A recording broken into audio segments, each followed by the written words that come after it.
children under the age of 5 years, acutely malnourished, and over 109,000 pregnant and lactating women in need of treatment, underscoring the scale of humanitarian emergency.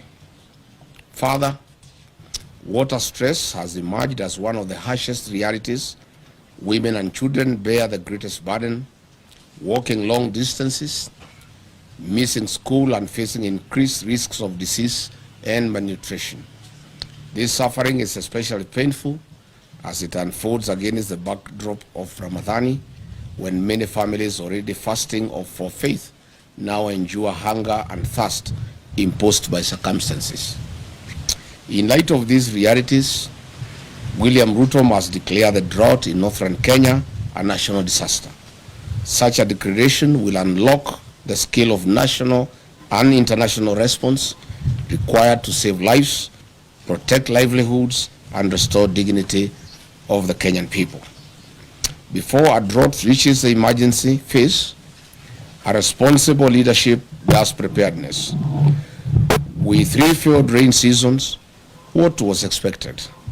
Building of water ponds, dams, and allocation of emergency funds in time to those in need.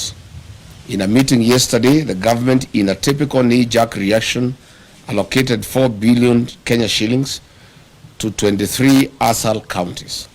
This translates to approximately 173 million per county, allocated to 3.3 million Kenyans who are affected.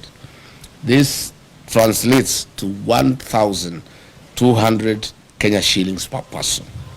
These funds are way below the minimum food basket recommended by the United Nations to approximately Kenya shillings 2,700 per person in the rural areas. In an expose recently, the Office of the Deputy President spent 338 million on private jets, chartered airplanes, and choppers. Aden Duale's Shah business lost 11 billion Kenya shillings. This government does not take human life seriously. For a young man in Kenya, if they are not killing you in the streets, they are tear gassing you in church or killing you with thirst and hunger in the north. At the same time, the leaders of northern Kenya, who cannot account for Kenya shillings 1 trillion since devolution in 2013, are quiet and enjoying luxury in Nairobi as their people in the north continue to suffer from hunger and anguish. The people of northern Kenya are Kenyans. Their children are Kenyan children. Their hopes, struggles, and aspirations are part of the shared destiny of our nation. Any Kenyan oppressed or neglected today is a warning to us all. And injustice and suffering do not recognize borders or communities. We are and must remain one for all and all for one.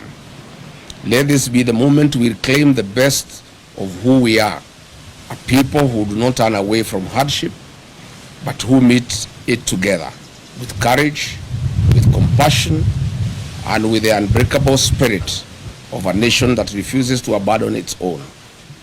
The spirit of Harambee must guide us.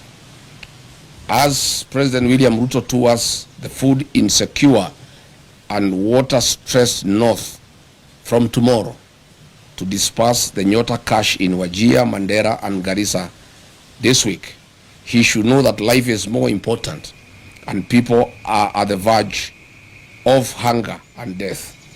In any case, the whole essence of touring the north is little on Nyota program, but to sanitize the corrupt leaders who have failed the people of northern Kenya.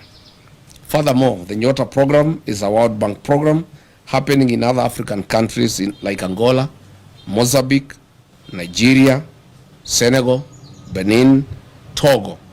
Yet we have not seen their presidents turn this into re-election campaign rallies across their countries.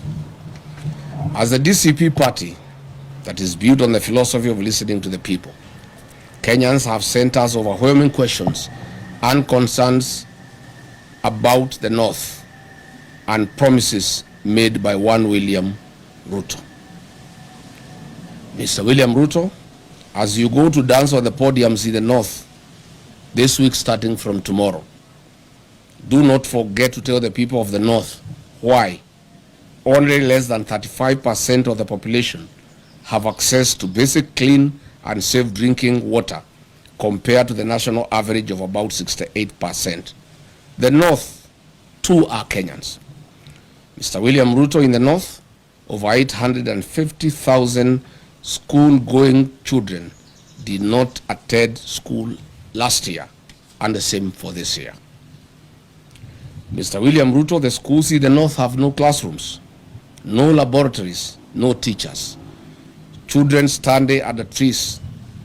Does this prick your humanity, if at all any is left as you head to the north? Mr. William Ruto, health is in the north is just as bad. In Mandera County, half of all women give birth at home without a nurse or a medical doctor. Only 6% of children aged 12 to 23 months are fully vaccinated. I do not know whether you understand what this means to the future of the north and Kenya. Garissa County records the highest maternal deaths in the country, with 247 women per every 1,000 dying during childbirth. Your closest friend and partner, Aden Duale, is the CS for Health, and he comes from Garissa. Tell him to explain this phenomena to the people of Garissa and the north. You should also explain why you don't ask him these hard questions.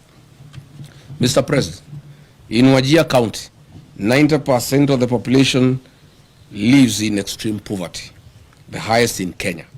Marsabit records 85.8%, while Mandera, Isiolo, and Garissa each have over 77% of their people struggling to survive. These are not just numbers. They are mothers dying, children going hungry, and families suffering every day. And because, William Ruto, you are part of the mess in the north through lies and fake promises, please, before you make other promises starting tomorrow, note that the promises you have made to the north in the last 3 years are running into trillions of shillings burdened in lies. We take the trouble to remind you some of them. Mr. President, on 25th of November 2023 at Loyangalani Cultural Center in Marsabit County, while attending the Marsabit Lake Turkana Cultural Festival, you openly lied to the residents of Marsabit that they will be connected to the national electricity grid through Lake Turkana wind power by the year 2024. We are in 2026 and the status quo remains. Mr. Ruto, you lied that power main grids would be constructed immediately in the towns of Moyale, Marsabit, and North Hall. Zero works have commenced. As Ramadan nears, please give these Kenyans power. They do not need to cross to Somalia and Ethiopia to get ice cubes like they have done in previous years. Mr. Ruto, you lied that the Ministry of Mining, Blue Economy, and Maritime Affairs would construct with immediate effect fish landing sites and fish processing zones in Turkana County. 3 years later, all we see is cattle rustling and ravaging drought. William Ruto, you lied that the Turkana University College would be granted a charter by the year 2024 to be a fully fledged public university. As usual, where is the university charter for Turkana University for the last 3 years? Mr. Ruto, you lied that FGM would be dealt with accordingly and perpetrators be held accountable. Today, the prevalence of FGM in Marsabit County is at 83%, ranking Marsabit County as the third highest county in Kenya in FGM prevalence.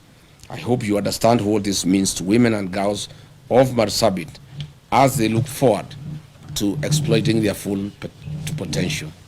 Why lie to women and girls, Mr. President? Between 4th and 7th February 2025, William Ruto toured Mandera, Wajir, Isiolo, Marsabit, and Garissa counties, and as usual made a cocktail of promises, deceit, and open lies, as he'll be doing in the next 3 days as he heads to the north. On 4th February 2025, in Mandera town, he promised to end marginalization and inclusive development. A year later, Mandera County has no roads, no sewage system, the drought is killing camels, the children of Mandera study at the trees. He keeps on as allies, leaders of the Mandela who steal what is meant for the people. The people who have impoverished Mandela are his buddies and political allies. He further promised to put Mandela on the national grid through Ethiopia. To date, Mandela gets electricity on ration basis once in every 24 hours. The president promised to put 1.2 million acres of land in Mandela Triangle along River Daua under irrigation. To date, no progress has been reported. On the same date, at Mandela Teachers Training College, he promised to support improvements in educational infrastructure and increase teacher recruitment in Mandera and Northeastern region, which single school has been built since then. On security and counter-terrorism commitment, William Ruto promised to protect residents and combat insecurity. He promised to ensure security and fight terrorism in Mandera after high-profile abduction incident involving 5 chiefs before his visit. Interestingly, 5 months ago, Jubaland forces occupied almost half of Mandera town, and Ruto has never commented on this matter. On regional connectivity and infrastructure, William Ruto promised to expand Mandera's road and energy connectivity. He said that the government will build and expand key infrastructure linking Mandera to the rest of the country, including roads and electricity through Ethiopia. It remains a lie.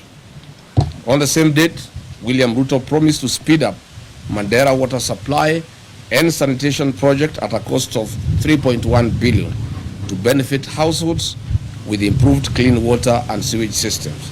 Again, this is a white elephant. On February 5, 2025 in Wajir town at Orahek grounds, he promised that his government would connect 20,000 households in Wajir to electricity and expand rural electrification, including schools and mosques, at a cost of 3.6 billion Kenya shilling. To date, not a single home of the 20,000 households has been connected. William Ruto, as you head to Wajir for more lives, you will have to tell the people of Wajir why you lied to them on this particular date. On ending marginalization with equal development, he promised to ensure equitable development for Wajir and the broader northeastern region, eliminating discriminatory policies and promoting economic growth. Unfortunately, he is working with and sanitizing leaders of the north who loot public resources for their benefit to build malls and flats in Nairobi, in Dubai, and in Cape Town.